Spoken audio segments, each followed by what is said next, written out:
சென்னை பத்திரிகா நேயர்களுக்கு வணக்கம். டீன்ஸ் பட விமர்சனம். விமர்சிப்பவர் சென்னை பத்திரிகா சிவாஜி. ஒரே குடியிருப்பில் வசிக்கிற ஒரு 13 பசங்க, சிறுவர் சிறுமிகள் எல்லாருமே பெரியவங்க மாதிரி பேசிக்கிறாங்க. அப்போ ஒரு சிறுமி தன்னுடைய பாட்டி வசிக்கிற கிராமத்தை பற்றியும் அங்கே பேய் இருக்கிறதையும் சொல்கிறாங்க. அதனால் எல்லாருக்கும் ஆர்வம் வந்து பஸ்ஸில் புறப்படுறாங்க.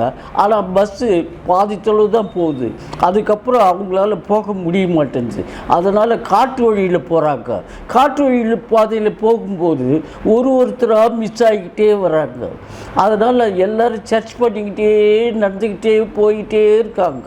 ஒருத்தரும் காணாமல் போகிறதுக்கு காரணம் அமானுஷ்யமாக இல்லை மனிதர்கள் தானான்னு ரொம்ப இன்ட்ரெஸ்டிங்காக சொல்கிறது தான் படத்தோட மீதி கதை.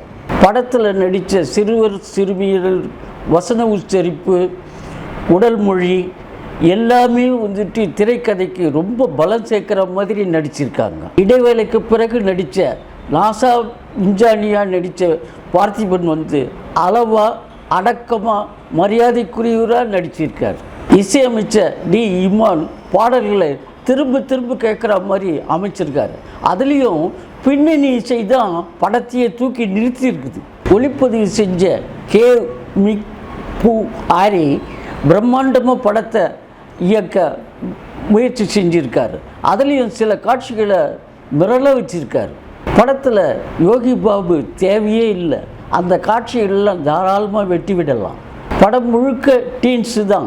டீன்ஸு ரசித்து பார்க்குற மாதிரி இயக்கிய பார்த்திபனுக்கு சென்னை பத்திரிகாவின் பாராட்டுக்கள், வாழ்த்துக்கள்.